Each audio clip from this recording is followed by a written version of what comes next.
ہم کلام مقدس کی تلاوت سنیں گے۔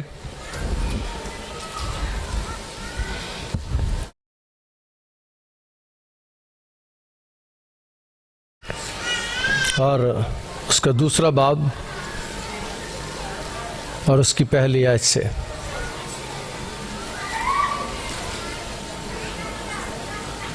ان دونوں میں ایسا ہوا کہ کیسر اگسطس کی طرف سے یہ حکم جاری ہوا کہ ساری دنیا کے لوگوں کے نام لکھے جائیں۔ یہ پہلی سنویسی سوریہ کے حکم کورنیس کے عہد میں ہوئی، اور سب لوگ نام لکھوانے کے لیے اپنے اپنے شہر کو گئے۔ پس یوسف بھی گلیل کے شہر ناصرت سے داؤد کے شہر بیت لحم کو گیا جو یہودیہ میں ہے، اس لیے کہ وہ داؤد کے گھرانے اور اولاد سے تھا، تاکہ اپنی منگیتر مریم کے ساتھ جو حاملہ تھی نام لکھوائے۔ جب وہ وہاں تھے تو ایسا ہوا کہ اس کے وضع حمل کا وقت آ پہنچا، اور اس کا پہلوٹا بیٹا پیدا ہوا، اور اس نے اس کو کپڑے میں لپیٹ کر چرنی میں رکھا، کیونکہ ان کے واسطے سرائے میں جگہ نہ تھی۔ خدا کا شکر اس کے کلام کے لیے، آمین۔ ایک دفعہ پھر آپ سب کو بڑا دن مبارک ہو۔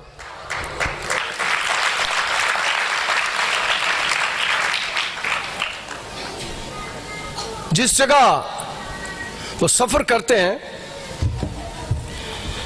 وہ تقریباً 70 میل کا فاصلہ تھا، پہاڑی علاقے میں تقریباً 125 کلومیٹر کا سفر کر کے وہ ناصرت میں پہنچے، اور مقدسہ مریم کے آخری دن چل رہے تھے۔ یہ سفر کوئی آسان نہیں ہو سکتا، پہاڑوں میں کوئی ایمبولنس نہیں تھی، کوئی کچھ نہیں تھا، اور مقدسہ مریم مقدس یوسف کے ساتھ اس سفر کو انجام دیتی ہے، اور اس کی پیدائش کے ساتھ اس دنیا میں جو عمل ہے سالوں کا، جو عمل ہے عیدوں کے منانے کا، وہ شروع ہوتا ہے۔ ایک رہب جس کا نام دینوسس تھا، اس کی یہ ڈیوٹی لگی کہ وہ عیدوں کے کیلنڈر کو بنائے، اور اس نے اس کیلنڈر کو بنایا، اس کے بنانے کے مطابق ہی اس عید کو منایا جاتا ہے۔ اور کلیسیا عیدوں کا یہ کیلنڈر بنا، اور یہ کیلنڈر ظاہر کرتا ہے کہ یہ عید جس کو ہم مناتے ہیں یہ دنیا کی نجات کی عید ہے۔ اس دن دنیا میں نجات آئی تھی، اور یاد رکھیں کہ یسوع مسیح نے اس دن تجسم لیا تھا۔ پیدائش اس کی اس طرح ہوئی تھی کہ اس نے جسم لیا تھا، وہ پہلے سے دنیا میں موجود تھا، وہ پہلے سے کائنات میں موجود تھا۔ ہماری پیدائش ہوتی ہے تو ہمارا جنم ہوتا ہے، لیکن جب یسوع کی پیدائش ہوئی اس کا جنم نہیں ہوا، وہ پہلے سے خدا کے ساتھ موجود تھا، اور جب انسان کو بنایا گیا، آدم کو بنایا گیا، تو تب بھی وہ خدا کے ساتھ تھا، لیکن 2000 سال پہلے اس نے تجسم لیا، اس نے جسم لیا۔ اور کلام مقدس میں اس واقعہ کو جب ہم پڑھتے ہیں تو اس کی پیدائش ایک چرنی میں ہوئی، اور چرنی میں جو جگہ تھی وہ سرائے تھی، اور سرائے میں پیدا ہونے کا کیا مطلب ہے؟ سرائے یا ہوٹل یا ایسی جگہیں جہاں رہنے کے لیے پیسے دیے جاتے ہیں، وہ مکمل طور پر رہنے کی جگہ نہیں ہوتی، وہ عارضی رہائش ہوتی ہے۔ وہاں پر قیام نہیں کر سکتے آپ، وہاں پر رہ نہیں سکتے، مکمل سکونت وہاں نہیں ہو سکتی۔ اور یسوع مسیح اس دنیا میں اس جگہ پر، اس چرنی میں مکمل طور پر رہائش کرنے کے لیے نہیں آئے تھے، اور پھر یہ ہے کہ وہ ایسی جگہ تھی جو پبلک پلیس تھا، جہاں پر سارے لوگ آ سکتے تھے، اور وہاں پر اور بہت سے لوگ آ کر ٹھہرے ہوں گے، اور یسوع مسیح کی پیدائش بھی وہاں پر ہوتی ہے۔ اور اس کی پیدائش کے جو واقعات بیان کرتے ہیں، کیسر اگسطس کی طرف یہ حکم جاری ہے کہ دنیا کے تمام لوگوں کے نام لکھے جائیں۔ اس کی پیدائش کے ساتھ اس وقت جنرل پومپی نے 60 سال پہلے سارے معلومہ علاقے پر قبضہ کر لیا تھا، اور جو مندر تھے ان میں سے آگ جلنا بند ہو گئی تھی، امن تھا اس وقت۔ معلومہ دنیا میں کوئی جنگ نہیں ہو رہی تھی، کوئی فساد نہیں ہو رہا تھا، اور اس وقت اس کی پیدائش ہوتی ہے۔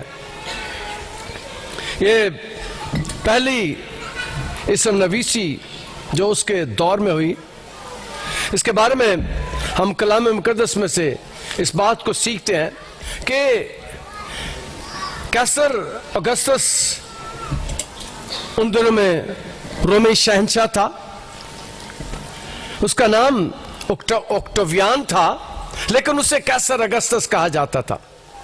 لیکن وہ کیسر اگسطس کے نام سے زیادہ مشہور ہے۔ بحر روم کے پاس تقریباً سارے علاقے میں رومیوں کا قبضہ تھا۔ اس علاقے کے تمام لوگوں سے جزیہ وصول کیا جاتا تھا، اور اس لیے انہیں کہا گیا کہ سارے اپنے اپنے شہر میں، اپنے اپنے گاؤں میں جا کر نام لکھوائیں تاکہ جزیہ لیا جا سکے ان سے۔ اور مقدسہ مریم اور مقدس یوسف جو داؤد کے گھرانے سے تعلق رکھتے تھے، وہ اپنے آبائی گاؤں میں واپس گئے اور وہاں پر جا کر اپنا نام لکھواتے ہیں۔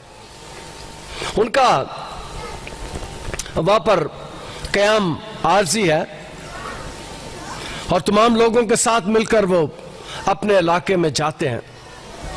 شہر گلیل صوبے کا شہر ناصرت کوئی اتنا مشہور نہیں تھا، اتنا جانا پہچانا نہیں تھا، کوئی ذکر پرانے عہد نامے میں ناصرت کا نہیں ملتا۔ پرانے عہد نامے میں ناصرت شہر کا، ناصرت گاؤں کا کوئی ذکر نہیں ملتا۔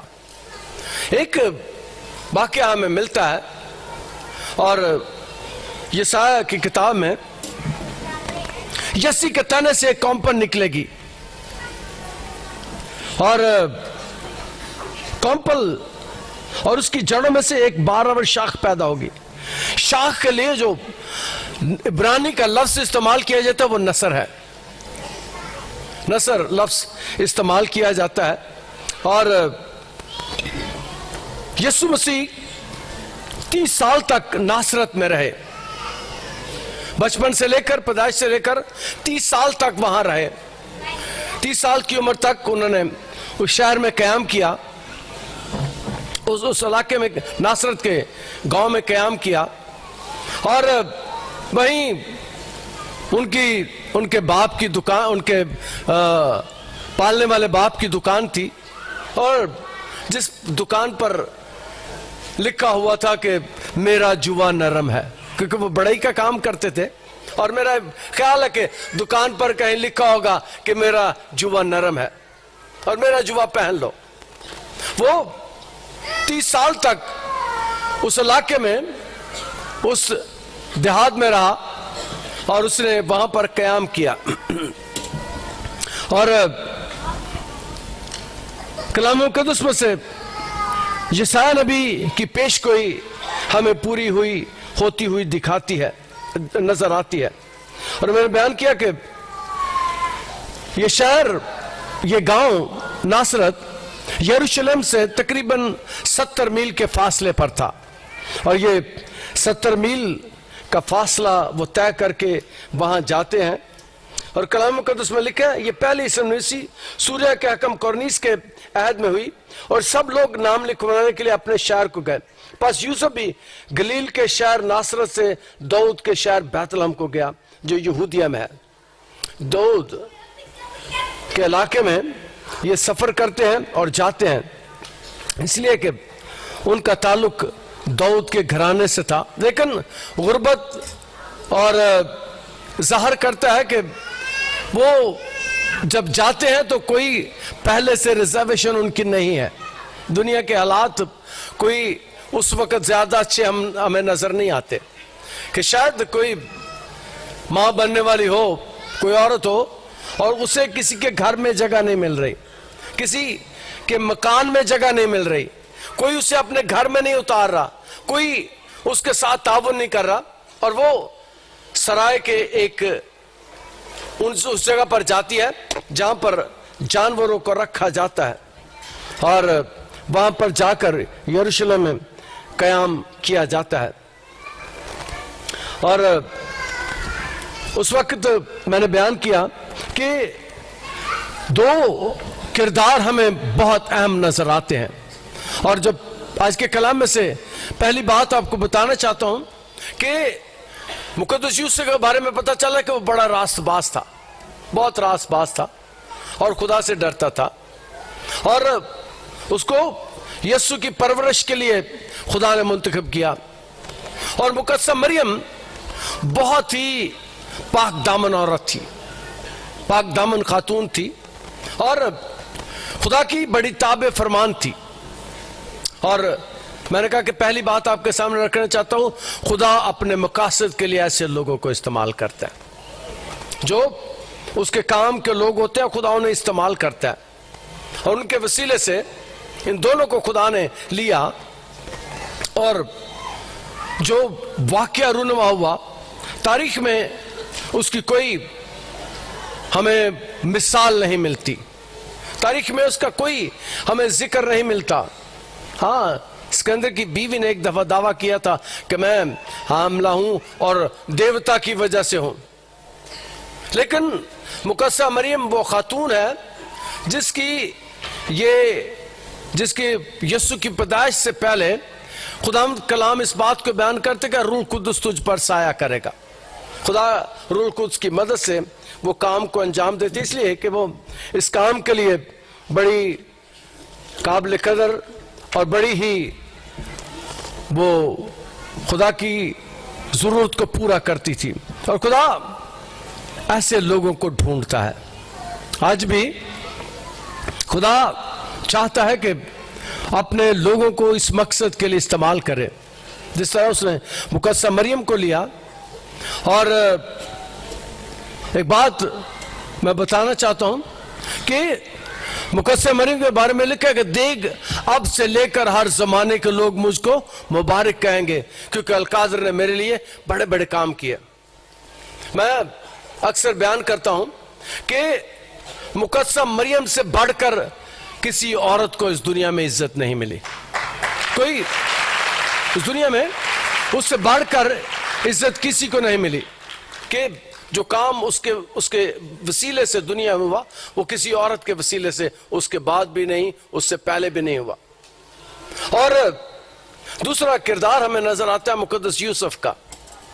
وہ ایسا شخص ہے جو اس بات کو ظاہر کرتا ہے کہ وہ جب اس کی منگیتر مقدسہ مریم جو اس کی منگیتر تھی، وہ جب اسے پتا چلا کہ یہ ماں بننے والی ہے تو وہ اسے چپکے سے چھوڑ دینا چاہتا ہے، کیونکہ اگر ایسا واقعہ ہو جائے تو پتہ یہ چلتا ہے کہ اس کی سزا یہ تھی کہ اسے سنسار کیا جاتا تھا. کوئی عورت اگر ایسی حالت میں پکڑی جاتی تو اس کو کلام مقدس اس بات کو بیان کرتا ہے کہ اسے سنسار کیا جاتا تھا. اور کلام مقدس میں یوسف کے بارے میں ہمیں پتہ چلتا ہے کہ وہ اسے چپکے سے چھوڑنا چاہتا ہے تاکہ وہ بدنام نہ ہو. اس کا کریکٹر ہمیں نظر آتا ہے کہ اس کا کردار کس قسم کا ہے. وہ نہیں چاہتا کہ میری منگیتر کے بارے میں لوگوں کو پتہ چلے. اور اس کا کردار بھی ایسا ہے جو خداوند میرے اور آپ کے زندگی میں بھی چاہتا ہے. میرے اور آپ کے दरमियान भी चाहता है। और आज भी खुदावंद ऐसे किरदारों को पसंद करता है और ऐसे किरदारों को ढूंढता है जिन्हें वह अपने जलाल के लिए इस्तेमाल कर सके। और मुकद्दस यूसुफ को खुदावंद अपने जलाल के लिए इस्तेमाल करता है, यीशु की परवरिश के लिए इस्तेमाल करता है। और वो नहायत ही खूबसूरत किरदार हमें नजर आता है कि वो मुकद्दस मरियम को बदनाम नहीं करना चाहता। कलाम मुकद्दस इस बात को बयान करता है कि वो उसे छोड़ना भी चाहता है, लेकिन वो चाहता है कि चुपके से ये सारा कुछ हो जाए। जिसकी मंगनी होती थी, इस बात का हमें पता चलता है पुराने यादनामे में, जिसकी मंगनी हो जाती थी उसे आमतौर से जंग में से वापस भेज दिया जाता था ताकि कहीं उसके साथ कोई हादसा ना हो, मर ना जाए। ये रिश्ता बड़ा अहम होता था। और इसकी मंगनी मुकद्दस मरियम के साथ है। और कलाम मुकद्दस में हमें इस बात का पता चलता है कि वो मुकद्दस मरियम को छोड़ना तो चाहता है, लेकिन वो चाहता है कि उस पर कोई ऐसा काम ना हो जिससे वो परेशानियों में से गुजरे या उससे कोई सजा मिले। वो थे गरीब। और आज के कलाम में से दूसरी बात आपको बताना चाहता हूं, उन्होंने गुर्बत में अपने दिन गुजारे। यीशु उनके घर में पैदा हुआ, और वो भी, मैं अक्सर बयान करता हूं कि वो भी बड़ा ऐसा किरदार था, मैं कहता हूं कि जिसके जुब्बे की जेबें नहीं थी, जिसकी जुब्बे की जेबें नहीं थी। उसका किरदार भी ऐसा है कि उसे अगर टैक्स देना पड़ता तो वो पतरस को कहता, पतरस जा, मेरे पास तो टैक्स देने के पैसे कोई नहीं है, ना तेरे पास है, जाके बंसी डाल, कुंडी डाल, और अंदर से एक मछली निकलेगी, उसके मुंह में से मिसकाल निकालना, आधा मेरा और आधा अपना दे देना। माँ बाप गरीब हैं, गुर्बत में उसने आंख खोली है, गुर्बत में वो पैदा हुआ है, और उसके माँ बाप भी गरीब हैं, और वो भी सारी जिंदगी उसके पास अपना कोई घर नहीं है, उसके पास सवारी के लिए अपना गधा भी कोई नहीं है, उसके पास कोई मलकियत नहीं है, लेकिन वो कहता है कि आसमान और जमीन का कुल इख्तियार मुझे दिया गया है। उसके पास कुछ नहीं है, उसके मां बाप के पास कोई जायदाद नहीं है, कोई बादशाही नहीं है, लेकिन उनके पास वो कुव्वत है जो दुनिया में किसी और के पास नहीं है। उसके पेट में 9 माह तक यीशु मसीह रहा था। यीशु मसीह उसके पेट में 9 साल रखा था। और मैं कहता हूं कि इससे ज्यादा कुर्बत में शायद दुनिया में कोई हस्ती यीशु के करीब ना रही हो जितनी उसकी मां थी और जितने मुकद्दस यूसुफ उसके पास रहा। और थे ये गरीब, वो ऐसा गरीब था जिसके पास रोटी भी नहीं होती थी, लेकिन जब वो चाहता था गरीबों को हजारों की तादाद में रोटी खिला देता था। उसके कहने से रोटियां बन जाती थी। उसके माँ बाप गरीब हैं, और कलाम में लिखा ताकि अपनी मंगेतर मरियम के साथ जो हामला थी नाम लिखवाए। जब वहां थे तो ऐसा हुआ कि उसके वज़ा हमल का वक्त आ पहुंचा, उसका पहलौठा बेटा पैदा हुआ। उस वक्त उसका पहलौठा बेटा पैदा हुआ। वो जब पहलौठे की बात मैं करता हूं तो उस जैसा दुनिया में और कोई नहीं हुआ कभी, उस जैसी पैदाइश दुनिया में और कोई नहीं हुई जिसका जिक्र हमें कलाम मुकद्दस में से मिलता है। और वो ऐसा फर्द है जो पैदाइशी तौर पर बुजुर्ग है, आला है, उसके पास सारी चीजें नहीं हैं, लेकिन वो सारी चीजों का मालिक है। कलाम मुकद्दस में लिखा कि मुकद्दस मरियम ने उसे कपड़े में लपेट कर रखा। यहूदी मां अपने बेटे को 3 साल तक दूध पिलाती थी, शरई तौर पर 3 साल तक दूध पिलाती थी। मां सुन लें, अपने बच्चे को 3 साल तक दूध पिलाती थी यहूदी मां, आज भी 3 साल तक पिलाती है।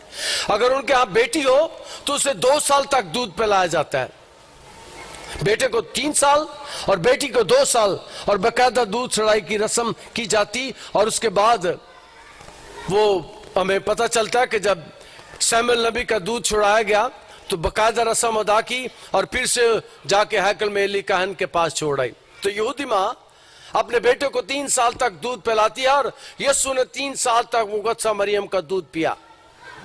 और जितनी बार माँ दूध पिलाती है वो बेटे को, बच्चे को छाती के साथ लगाती है तो उसके कान में यहूदी कलमा सिखाती थी, कलाम उसके कान में पड़ा जाता था।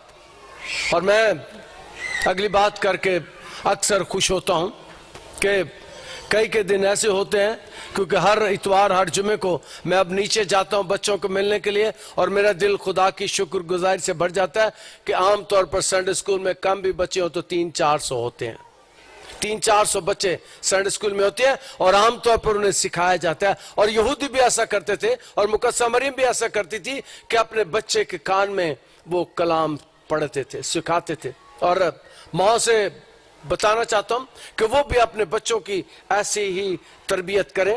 और फिर बच्चा जब पैदा होता था उसे कपड़े में लपेट दिया जाता था ताकि उसके हाथ पांव सीधे हों। आमतौर पर हमारे कई दफा थोड़े अज़ा टेढ़े होते हैं, लेकिन यहूदी माएं जब बच्चा पैदा होता था उसे कपड़े में लपेट देती थी, रैप कर देती नीचे से लेकर यहां तक। और मुकद्दसा मरियम ने भी ऐसा किया। कलाम मुकद्दस इस बात को बयान करता है कि ऐसा हुआ तो उसके वज़ा अमल का वक्त आ पहुंचा और उसका पहलौठा बेटा पैदा हुआ और उसने उसको कपड़े में लपेट कर चर्री में रखा, क्योंकि उसके वास्ते सराय में जगह नहीं थी। उसने उसे चर्री में रखा। और आमतौर पर जब हमारे बच्चे पैदा होते हैं, जरा कोई ना कोई दाइया, जब हम पैदा हुए थे तब अस्पतालों का रिवाज नहीं था, दाई आती थी। अब जरा हर पैदाइश के मौका पर कोई ना कोई इंतजाम अस्पताल में किया जाता है, लेकिन वहां पर कोई ऐसा इंतजाम नहीं है जहां पर यीशु पैदा हुआ। लेकिन याद रखें, जो बात मैं करने वाला हूं, जो पैदा होने वाला है वो ऐसी हस्ती है कि उसे किसी की मदद की जरूरत नहीं है, उसे किसी मदद की जरूरत नहीं है। और मैं उस हस्ती का नाम ले रहा हूं जिसे किसी की कोई मदद की जरूरत नहीं थी। और आज भी कई दफा मेरे पास आती हैं और कहती है कि पादी साहब मेरे पेट में डॉक्टर ने बताया कि बच्चा टेढ़ा है, बच्चा सीधा नहीं है।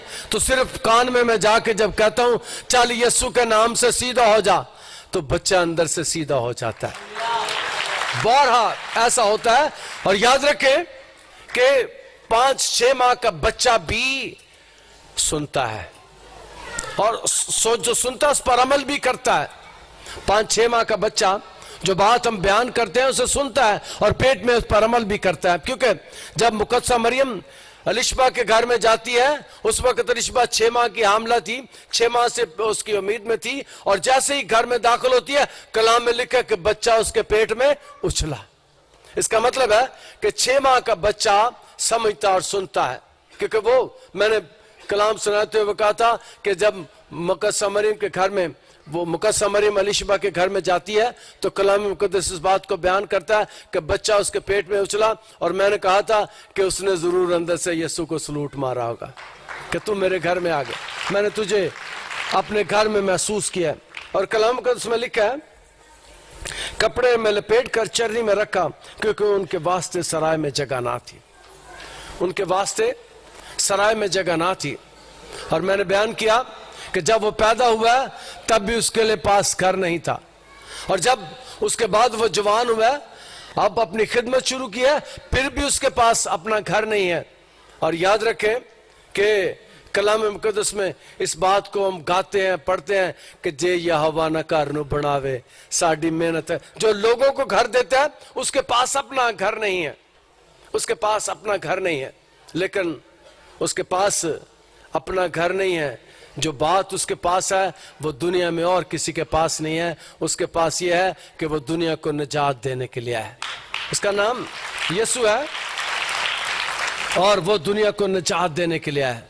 आज से 2000 से पहले कलाम मुक़द्दस में हम एक आयत को पढ़ते हैं कि खुदा ने अपना इकलौता बेटा बख्श दिया ताकि जो कोई इस पर ईमान लाए हलाक ना हो बल्कि हमेशा की जिंदगी पाए। वो आज से 2000 साल पहले इस दुनिया को रहाई देने के लिए आया था, आज़ादी देने के लिए आया था। और मैंने बयान किया कि उसके आने पर दुनिया में अमन सुलह और सलामती कायम था। 60 साल से उस इलाके में कोई जंग नहीं हो रही थी, कोई फसाद नहीं हो रहा था। और कलाम मुक़द्दस में इस बात को हम सीखते हैं कि आज भी जिन जिंदगियों में यीशु होता है उनमें अमन सुलह और सलामती को कायम करता है।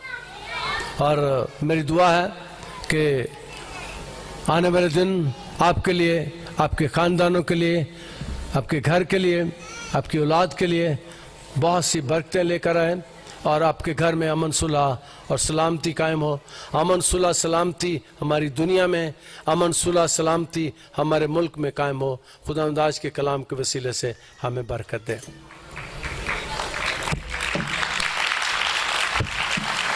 हसीस और प्यारे आसमानी खुदा, तेरा शुक्र, तेरी तारीफ करते हैं तेरे कलाम के लिए जो हमारे कदमों के लिए चिराग और राह के लिए रोशनी है।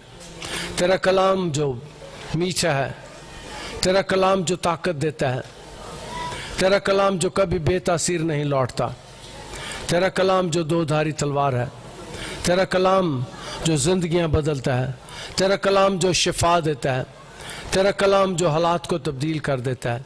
हम तेरे कलाम के लिए तेरा शुक्र अदा करते हैं। और खुदा तेरी मेहनत करते हैं कि आज के कलाम के वसीले से हम सब बड़ी बरकत पाएँ। खुदा हम सबको, हमारे घरानों ख़ानदानों को बरकत दे। हमारे शहर में, मुल्क में अमन सुलह और सलामती कायम हो जाए। हमारी सरहदों पर सलामती कायम हो, दहशत गर्दी जाती रहे, सारे दहशत गर्दों का जोर तोड़ दे। यीशु के अलकादर नाम के वसीले से आमीन।